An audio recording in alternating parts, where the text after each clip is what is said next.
بسم اللہ الرحمن الرحیم، السلام علیکم۔ سب کچھ کنٹرول کر لینے کے باوجود دھڑکا لگا ہوا ہے، پریشانی بنی ہوئی ہے کہ کسی بھی وقت کوئی چنگاری بھڑک اٹھے گی اور کوئی مسئلہ بن جائے گا۔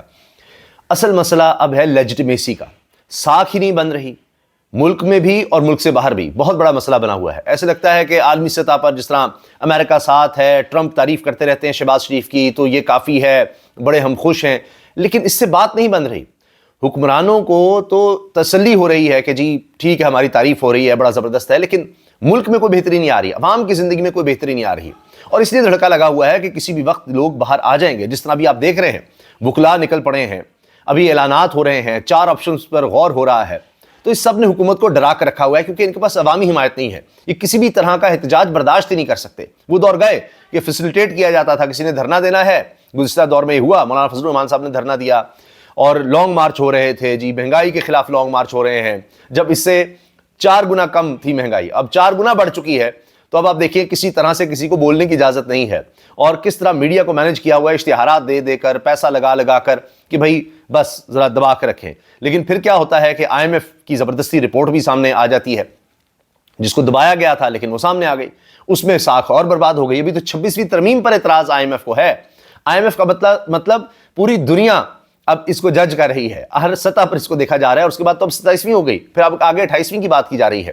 تو مسائل ایسے لگ رہا ہے کہ کم ہونے کی بجائے بڑھ رہے ہیں، جتنا کنٹرول حاصل کیا جاتا ہے اتنی زیادہ لیجٹمیسی کم ہوتی چلی جا رہی ہے اس حکومت کی۔ پہلے دن سے ہی کیونکہ الیکشن کی ریگنگ سامنے آئی تھی، اب یہ ہو رہا ہے کہ الیکشن کمیشن کو اپنی ساکھ کی پڑی ہوئی ہے کہ نوٹسز جی نون لیگ والوں کو بھی دے دو، تحریک انصاف کو بھی دے دو، اب اسد قیصر کو نوٹس چلا گیا ہے کہ جی آپ نے دھاندلی کا الزام کیوں لگایا ہے۔ یہ تو حال ہے، کوئی آپ بات نہیں کر سکتے، ہاں جی فلاں کو نوٹس، فلاں کو نوٹس۔ اب چونکہ لگتا ہے کہ آئینی عدالت بن گئی ہے تو ہر ایک کو ادھر جانا پڑے گا، تو مکمل کنٹرول ہے، جس کو چاہیں اب ہم نائل کرتے چلے جائیں۔ لیکن اس سے مسئلہ یہ بن رہا ہے کہ لوگوں کا اعتماد مزید ختم ہو رہا ہے، کہ اس سے ووٹنگ سے کچھ نہیں ہونا، الیکشن سے کچھ نہیں ہونا۔ اب جس طرح الیکشن کمیشن ہے، جس طرح اب آئینی عدالت بن چکی ہے، جس طرح کی پارلیمنٹ بن چکی ہے ربر سٹیمپ، اب کچھ نہیں ہو سکتا۔ تو یہ ریلائزیشن لوگوں میں بڑھتی چلی جا رہی ہے، اور اس کے ریئیکشن سے اب خوف ہے، خطرہ ہے کہ پتہ نہیں کیا ہو جائے گا۔ اس طرح پہلے نہیں نکلے وکلاء جس طرح سے اب سندھ میں نکل آئے ہیں، اور وہ آواز اٹھا رہے ہیں، وہ بات کر رہے ہیں، حتیٰ کہ ججز وہ اب تک نہیں کنٹرول ہوئے۔ 27ویں ترمیم بھی آ گئی، ان کو پتا ہے کہ ان کو ٹرانسفر کیا جا سکتا ہے کسی بھی وقت، لیکن وہ نہیں کنٹرول ہو رہے۔ اب مثال کے طور پر دیکھیے کہ سب سے پہلے جب آپ کے ہائیسٹ فورم کے ہائی کورٹ لیول کے ججز، جو عالمی سطح کے ججز مانے جاتے ہیں، جو عالمی سطح پر لکھ چکے ہیں، بابر ستار جیسے اور دیگر سب جنہوں نے مداخلت پر خط لکھا تھا، اب وہ کہتے ہیں کہ ہمیں اس آئینی عدالت پر اعتبار ہی نہیں ہے، وہ نہیں مان رہے، تسلیم نہیں کر رہے اس آئینی عدالت کو۔ ایک تو آج ہوا یہ کہ ان کی طرف سے کوئی وکیلی پیش نہیں ہوا، معاملہ تھا ججز کو ٹرانسفر کرنے کا۔ اس پر ہائی کورٹ، اسلام آباد ہائی کورٹ کے ججز نے ایک درخواست دے رکھی تھی کہ یہ جس طرح سے باہر سے ججز لائے گئے ہیں اور سینیورٹی کو بھی نہیں دیکھا گیا، سرفراز ڈوگر کو لگا دیا گیا چیف جسٹس، یہ سب غلط ہے۔ یہ درخواست آئینی بینچ کے پاس چلی گئی۔ اب آئینی بینچ کو تسلیم ہی نہیں کر رہے ججز، وہ کہتے ہیں جی سپریم کورٹ چلے سن لے۔ اب آئینی بینچ کہتا ہے جی ہم ہی سنیں گے، تو وہاں کوئی وکیل ہی پیش نہیں ہوا ان ججز کی طرف سے، تو لہٰذا وہ درخواست ہی خارج کرنی پڑ گئی۔ یعنی آپ اس کو بائی کاٹ سمجھیں یا کچھ بھی۔ اسی طرح 27ویں ترمیم کو بھی ججز چیلنج کر رہے ہیں کہ یہ بھی غلط ہے، وکلاء بھی اٹھ کھڑے ہوئے ہیں۔ اب وکلاء نے تمام چیزوں کے باوجود، پلاٹس بھی ہیں، مرات بھی ہیں، کنٹرول بھی حکومتی حلقے کا تھا، اس کے باوجود پنجاب بار میں آپ دیکھیے کہ تحریک انصاف کے حمایتی یافتہ وکلاء کو ووٹ دے دیے ہیں، زیادہ ان کے لوگ سامنے آ گئے ہیں۔ تو یہ ایک ایسا لگ رہا ہے کہ جیسے جیسے وقت آگے بڑھے گا تو حکومت کے ہاتھ سے گیم نکلے گی۔ اب تقریباً ان کے پاس 3.25 سال ہو جانے کے باوجود دکھانے کے لیے کچھ بھی نہیں ہے، کارکردگی کچھ نہیں ہے، اشتہارات میں بھرمار ہے، پرانے پروجیکٹس ہیں، کچھ سڑکیں آپ بنتی دیکھ لیں گے، پل بنا دیے، لیکن عام آدمی کی زندگی میں کوئی بہتری نہیں آ رہی۔ صرف یہ کہہ دیتے ہیں کہ جی مہنگائی کم ہو گئی، یہ ہو گیا، وہ ہو گیا، لیکن کچھ بہتر نہیں ہو رہا۔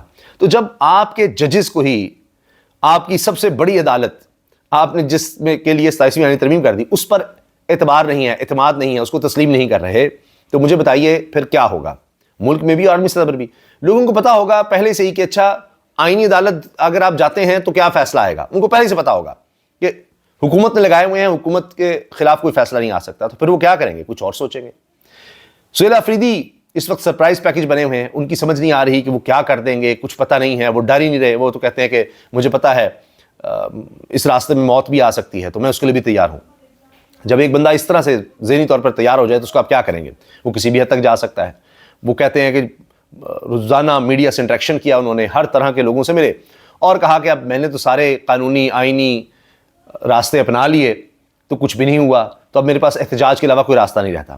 اس میں اب 4 آپشنز کی بات ہو رہی ہے، اور خود تو سیل آفریدی کچھ نہیں بتا رہے اس بارے میں. وہ کہتے ہیں بس نومبر میں کچھ ہوگا، کچھ ہم نے دیکھ لیا ہوتے ہوئے. وہ کہتے ہیں دسمبر میں بہت کچھ ہوگا. دسمبر کا پریشر ان کی پارٹی کی طرف سے بڑھ رہا ہے، کارکنوں کی طرف سے بڑھ رہا ہے کہ آپ نے ہری پور میں بھی دیکھ لیا، تو ہم کب نکلیں گے. اور ان کو بتا دیا گیا ہے کہ بھئی اس میں ریئیکشن میں سامنے موت کھڑی ہے اور بہت زیادہ ریئیکشن آ سکتا ہے. یہ باتیں واضح طور پر بتا دی گئی ہیں، حکومتی لوگوں کی طرف سے بتا دیا گیا ہے کہ آپ نومبر کو بھول جائیں گے. آپ نے ثانیہ مرید کے بھی دیکھا ہے، تو اس سے بھی آگے کچھ ہوگا. تو اب اس کے لیے اگر کارکن تیار ہو گئے ہیں، سہیل آفریدی ذہنی طور پر تیار ہیں، تو بڑی خطرناک بات ہے. اب جو وزیر اطلاعات ہیں خیبر پختونخوا کے شفیع جان، وہ کہہ رہے ہیں کہ 4 آپشنز ہو سکتی ہیں، اور ہو سکتا ہے وہ سارے آپشنز بتا بھی نہ رہے ہوں. انہوں نے یہ کہا ہے کہ جی ایک تو وہی ڈی چوک پر آنا جس طرح پہلے آتے رہے ہیں، جب آئیں گے بڑی تعداد میں آئیں گے، پہلے سے مختلف طریقے سے آئیں گے تو پھر میں روک نہیں سکتے. ہر دفعہ ہم پہنچ چکے، ہر دفعہ پہنچے ہیں. اس کے بعد جو کچھ ہوا وہ ایک الگ کہانی ہے کہ کبھی وہ خیبر پختونخوا ہاؤس چائے پینے چلے گئے یا کچھ اور ہو گیا یا وہاں پر فائرنگ ہو گئی، وہ الگ کہانی. لیکن وہاں پہنچ گئے تھے، اس دفعہ بھی پہنچیں گے اور اس تیاری کے ساتھ پہنچیں گے کہ جان بھی جا سکتی ہے، اور پہلے بھی وہاں پر کھڑے رہے تھے. دوسرا آپشن یہ ہے کہ راولپنڈی کی طرف جایا جائے، جس کا اشارہ دیا تھا تحریک تحفظ عین پاکستان کے سربراہ محمود خان چکزئی نے کہ جی ہم سیڑھیاں لے کر آئیں گے اور اڈیالہ جیل کے اندر چلے جائیں گے دیواریں پھلانگ کر.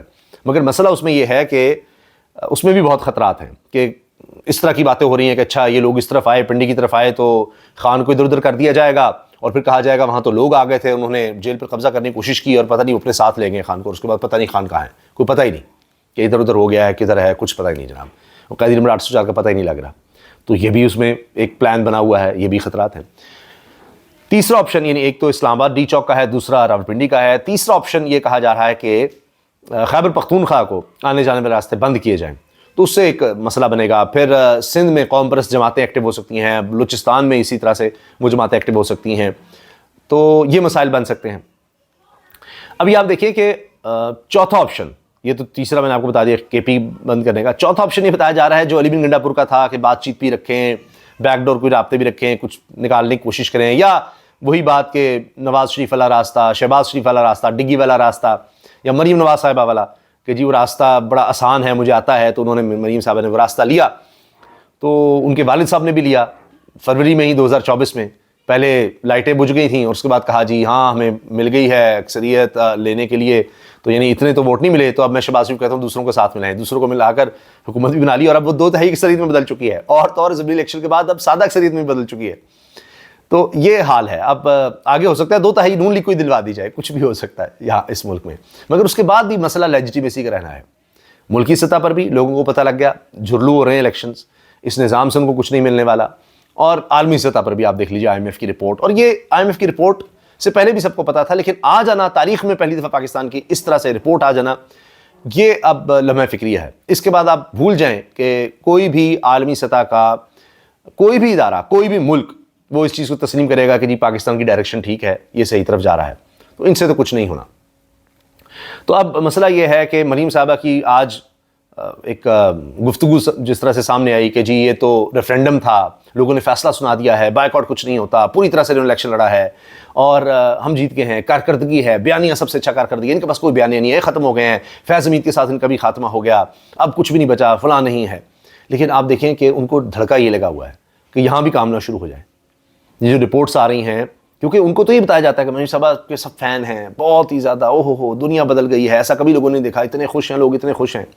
یعنی پاکستان کا حال یہ ہے کہ اب بھی اضافہ ہو رہا ہے اسکول سے باہر جو بچوں کی تعداد ہے، اس میں صحت کی سہولیات میں ہمیں کمی نظر آ رہی ہے. یہ اپنی طرف سے کہتے رہتے ہیں کہ جی اور بہتر کر دی اور بہتر کر دی، لیکن وہی آپ دیکھ لیجیے آئی ایم ایف کی رپورٹ دیکھ لیجیے، اشرافیہ کا قبضہ ہے. اس کا مطلب کیا ہے؟ عام آدمی کی زندگی میں بہتری نہیں آ رہی، وہ نیچے سے نیچے جا رہا ہے. تو مریم صاحبہ کو تو ظاہر سب اچھا دکھایا جاتا ہے، لیکن ان کو یہی ہے کہ جی پنجاب میں جب تک ہم بیٹھے ہیں یہاں کوئی کچھ نہیں ہو سکتا، ہم نے پورا کنٹرول کر لیا ہوا ہے. لیکن یہ ان کو ڈر ہے وکلاء نہ نکل آئیں، سڑکوں پر تو آنا شروع ہو گئے ہیں، یہ تحریک نہ بن جائے، اس کو کس طرح سے دبانا ہے، عوام کو کس طرح سے دبا کے رکھنا ہے. وہی ساکھ کا مسئلہ ہے. اس کے لیے انہوں نے اب اداروں میں اپنے لوگ جتنے ہو سکتے تھے بٹھا چکے. ان کو کہیں سپریم کورٹ سے کہیں ہائی کورٹ سے مسئلہ تھا, 27ویں ترمیم کر لی. اب جو ججز لگائے گئے تھے ظاہر اپنے اپنے وکلاء بھی لگا دیے اس میں, تو اب 25 تاریخ کو ان کو کنفرم بھی کرنا ہے کہ اس سے پہلے کہ کچھ ہو جائے دسمبر میں ہر جگہ اپنے بندے لگائے گئے ہوں. تو یہ میں آپ کو بتا رہا ہوں کہ یہ سسٹم پتہ نہیں اور کتنا عرصہ چلے گا. ظاہر پاکستان کی تاریخ میں 10 سال بھی ہمیں نظر آتے ہیں, لیکن اب T20 کا دور ہے, اب لوگوں میں برداشت بھی اتنی نہیں ہے, اس کی ساکھ بھی نہیں ہے, تو کچھ بھی ہو سکتا ہے کسی بھی وقت. 3.25 سال تو ان کو ہو چلیں, تو لہٰذا اب جتنا عرصہ بھی ان کے پاس ہے اور مزید جتنا بھی وقت نکال لیں گے, کوئی خیر ہے جی, جس طرح ہم نے پچھلی ویڈیو میں بات کی 2026 میں الیکشن ہو سکتے ہیں اور اس میں بڑے بڑے نام فارغ کر کے, تاکہ کوئی ایک لیجٹمیسی دی جا سکے, لوگوں کو ایک نیا کچھ خواب دکھایا جا سکے. تو اس کا خطرہ ان کو ہے اور وہ رہے گا. جتنا عرصہ بھی یہ نظام رہنا ہے یہ اسی طرح رہے گا, اور اسی وجہ سے ڈیلیور نہیں کر پا رہا, کوئی بہتری نہیں آ رہی. پھر خبر آ جاتی ہے جی آپ کی امپورٹس بڑھ رہی ہیں, ایکسپورٹس پھر کم ہو رہی ہیں, کسی طرف نہیں جا رہی. توانائی کا بحران ہے وہ حل نہیں ہو رہا, تعلیم صحت کا برا حال ہے, لوگوں کی زندگی میں یہ حال ہے کہ غربت کی لکیر سے نیچے جانے والوں کی تعداد بڑھ رہی ہے, بنیادی ضروریات کے لیے لوگ اب پریشان ہیں. تو اس طرف کچھ بھی نہیں ہو رہا. جو انویسٹمنٹ کی بات کی گئی تھی, کی جاتی ہے کہ جی یہ انویسٹمنٹ آ جائے گی وہ آ جائے گی, کوئی بھی ملک آنے کو تیار ہی نہیں ہو رہا, کیونکہ یہاں اتنی انپریڈکٹیبلٹی ہے. بڑی بڑی کمپنیز ملک چھوڑ کر جا رہی ہیں, آنا کس نے تھا, بڑی بڑی کمپنیز جا رہی ہیں نکل رہی ہیں, آنے والے دن میں اور نکلیں گی, اور اس کا پریشر ان پر آتا چلا جائے گا کہ مل کے رہا ہے. اور یہ جس طرح عام آدمی کی زندگی میں بہتری کوئی نہیں آ رہی, اس میں اور زیادہ مسائل آنے ہیں. جیسے جیسے یہ انویسٹمنٹ جا رہی ہے, ملک سے جا رہی ہے, ملک سے جو بہترین لوگ ہیں وہ چھوڑ کر جا رہے ہیں, کچھ گروپس ایسے ہیں جو باہر انویسٹمنٹ کا سوچ رہے ہیں, تو دن بدن یہ عام آدمی کی زندگی میں بھی پریشانی آنی ہے. اور کہیں نہ کہیں وہی میں نے آپ کو بتایا نا کہ خطرہ ہے کہ کسی وقت بھی یہ سارے تختہ ہی نہ الٹ دیں نکل کے ہمارا. اللہ حافظ.